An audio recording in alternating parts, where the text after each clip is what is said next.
अस्सलाम वालेकुम नाज़रीन, ये मैं ट्राउज़र बिल्कुल नॉर्मल तरीके से कटाई किया हुआ है।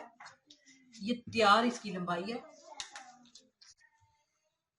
ये इसकी लंबाई तैयार है 42 इंच और इसका घेर नॉर्मल जिस तरह मेरा है उसी तरह मैंने इतना रख लिया है 20 इंच। ठीक है, अब ये नॉर्मल इसकी कटाई है तो अब मैंने इसका डिजाइन बनाना है। तो डिजाइन मैंने इसका ये जो मैंने सिलवट डाली हुई है इस्त्री की मदद से उसी को मैं कटिंग करूंगी। तो ये जो मेरी बहनें कहती हैं कि बाजी आप कपड़े इस्त्री कर लिया करें, कपड़े इस्त्री कर लिया करें, ये कपड़े इसी तरह के होते हैं कि ये इनको चलाते चलाते हम काम करते करते सिलाई करते करते इसकी ये सलबटें पड़ जाती हैं। तो बार बार इस्त्री करने से भी कपड़ा खराब हो जाता है। तो ये इस्त्री किए हुए कपड़े होते हैं जो मैं आपको दिखा रही होती हूँ, तो वो खराब हो जाते हैं तो फिर ये कपड़े का मसला होता है। अब मैं इधर से ऐसे कटिंग कर लेती हूँ। ये आपके सामने इसलिए कर रही हूँ कि ये नॉर्मल पजामा था, मैंने इसकी कटिंग कर ली है, तो ये मैं इसकी इसलिए आपके सामने कर रही हूँ। फिर आप पूछेंगे कि इधर से आपने क्या किया है। बिल्कुल इस सीधी कटाई की है, इधर कोई मैंने इसको कम या ज्यादा नहीं किया। ये कटाई होगी। अब मैंने ये कपड़ा ले लेना है इसका। ठीक है, ये मेरे पास डबल कपड़ा है दोनों पांचे के लिए। और अब मैंने इसको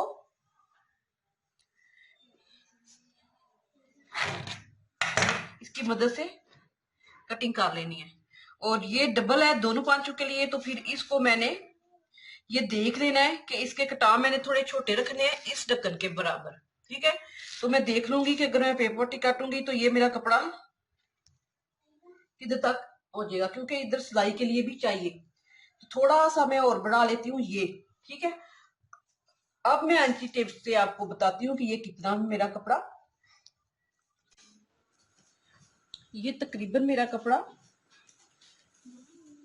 1.5 इंच से ज्यादा और 2 इंच से कम बन जाता है, क्योंकि अगर हम ज्यादा रखेंगे तो वो फालतू जाएगा, तो इसलिए हम उतनी कटाई करेंगे जितना इसको जरूरत है। तो ये मेरे पास इतना कपड़ा मैं लूंगी, क्योंकि 1 इंच की पेपर पट्टी मैं कटाई करूंगी। 1 इंच की पेपर पट्टी की, ये देखिए 1 इंच की पेपर पट्टी मैंने कटाई की है, क्योंकि ये ढक्कन है जो इसकी मैंने इस तरह निशान लगाते हुए इसकी कटिंग करनी है। तो ये कपड़ा मैं डबल ले रही हूँ, तो आपने ये ध्यान रखना है कि ये दोनों पांचे के लिए है, एक के लिए नहीं है। तो ऐसे मैं इसकी कटिंग कर लूंगी। कटिंग करते हुए इसके बाद मैं इस्त्री के साथ इसको पहले कटिंग करके इसके साथ ढक्कन की तो इसके साथ चिपकाऊंगी। तो कटिंग भी करनी मैं आपको बता देती हूँ, फिर आपको बोलेंगे कि कैसे कटाई की है।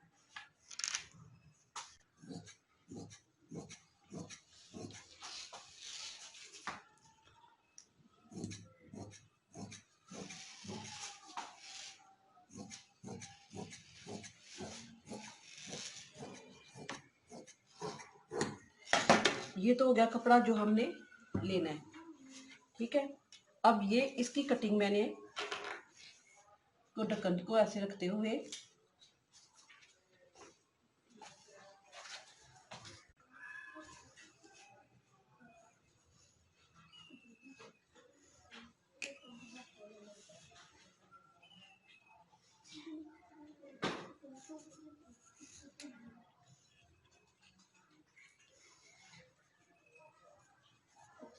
इस तरह ये सारी पेपर पट्टी को मैं निशान लगा के कटिंग करूंगी। ये मैंने कटिंग कर ली है और ये निशान लगे हुए हैं, तो आप बोलेंगे कि कैसे कटिंग की है, तो मैं इसकी कटिंग भी कर देती हूँ। ये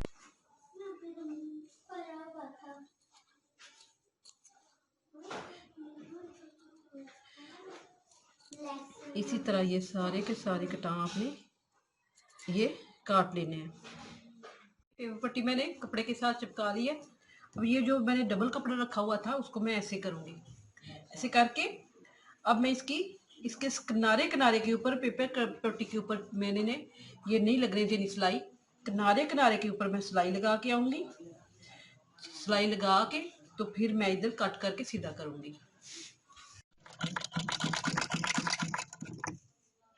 आपने राम से इसको ऐसे सिलाई इधर कार्नल के ऊपर इधर लेके आनी है। इसका कार्नल जो है वो सही तरह बनना है, तो फिर ये इसका ये गुलाई सही निकलेगी। और ये इसी तरह मैं सिलाई लगाते हुए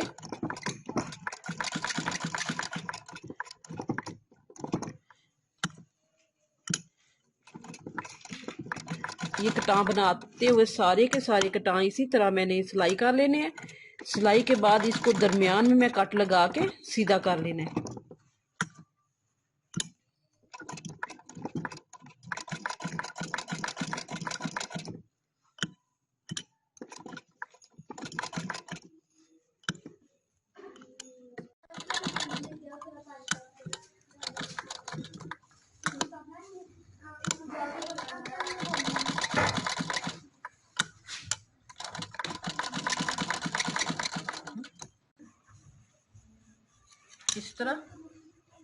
इस तरह ऐसे कटिंग करते हुए ये कट के पास सिलाई नहीं कटनी चाहिए और इधर कट लगा ले। इसी तरह मैं सारी के सारी ये कट लगा के इस तरह के तो इधर कट लगा लूंगी। अब मैंने कट लगा लिए हैं तो मैं इस तरह ऐसे सीधा करती जाऊंगी। इस तरह सीधा करते हुए इस्त्री की मदद से मैंने इनको कटाओं को सीधा कर लेना है। ये मैंने पेपर पट्टी के इस चिपका के इसको सीधा कर लिया है और सीधा करके इसके इस्त्री लगा लिया इसके ऊपर। अब मैंने ये करना है कि ये मेरे पास जो कपड़ा है जो मैंने शलवार की कटिंग की हुई है, ना मैंने इधर सिलाई लगाई है आसन की, ना मैंने ये जो कट किया हुआ इधर लगाई है, नेफा भी मैंने नहीं बनाया और नीचे से मैंने इधर कुछ भी नहीं किया, क्योंकि पहले मैंने इस चीज को ऐसे अंदर रख लेना है, ऐसे रख लेना है, तो फिर मैंने इसको इस तरह रख के सिलाई लगा लेनी है। एक और बात है कि मैं इसको ऐसे करूंगी कि ये जो मैंने पहले तैयार किया हुआ है उसको मैं देख लूंगी कि इसकी जो पेपर पट्टी नीट है, जिस पर पेपर पट्टी नजर आ रही है वो किस साइड पे आ रहा है। तो ये देखें, इसको मैंने इस साइड पे रखा हुआ है, तो ये जो चीज है ये उस साइड पे जब जाएगी तो इसको उस साइड पे आनी चाहिए। इसलिए ये वाली चीज मैंने इसको उठा के ऐसे रख लेना है, ताकि ये जब मैं इसे सिलाई करूंगी तो ये चीज इस तरफ आए। फिर आप देख लें कि ये जो नीट है ये चीज इस तरफ आ रही है, तो ये चीज इस तरफ जानी चाहिए। तो ये नीट मैंने इस तरह रख लिया है, तो मैं अब इसको ऐसे रखते हुए पैर पैर की सिलाई लगा लूंगी। ये मैंने इस तरह रख लिया। रखने से पहले आपने ये जरूर देख लेना है कि क्योंकि मैंने 2 इंच तक रखा था, अब मैंने ये देखना है कि मेरा कुल तैयार 1 इंच होना चाहिए। जब मैं सिलाई लगाऊंगी ये तकरीबन ऐसे नाप के देखेंगे तो ये आधा इंच तकरीबन रह जाएगा। तो आपने ये ज्यादा ध्यान रखना है, ये ना हो कि आप बहुत बड़ा लगा लें तो वो अच्छा नहीं लगेगा। वो आपने ये लाजमी देख लेना है कि आपका तैयार जो है वो 1 इंच हो और जब आप सिलाई लगाएंगी तो आधा इंच रह जाएगा। अब ऐसे पकड़ेंगे तो इस तरह सिलाई लगाते जाएंगे, तो ये चीज आपको इस तरह मिल जाएगी। क्योंकि बहुत बड़ी आपको नहीं चाहिए, आपको सिर्फ आधे इंच तक चाहिए। आपने ये डबल कपड़ा ऐसे रखना होता है, तो आपने ये तीनों बराबर चीजें रखनी है। आप ध्यान रखें एक भी चीज बाहर ना निकले।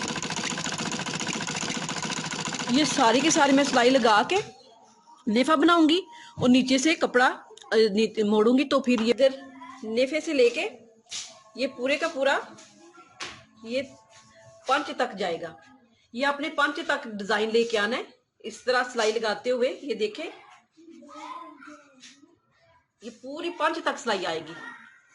इधर मैंने सिलाई लगा के बाई की तरफ जिस तरह मैं बता रही थी आपको, तो फिर मैंने पैर पैर की ये सिलाई लगा लिया। इसलिए लगा लिया कि ये ऐसे खड़ा ना रहे, सीधी इस तरह बैठ जाए।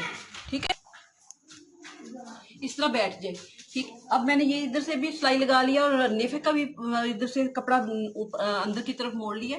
तो ये मेरा पजामा तैयार है। डिजाइनिंग पजामा बिल्कुल तैयार है। आप अगर कॉपी करना चाहें, इस तरह बनाना चाहें, तो इजी तरीके से मैंने आपको बताया है, समझाया है। अगर आपको पसंद आए लाइक करें, शेयर करें, सब्सक्राइब करना ना भूलें। अल्लाह हाफिज।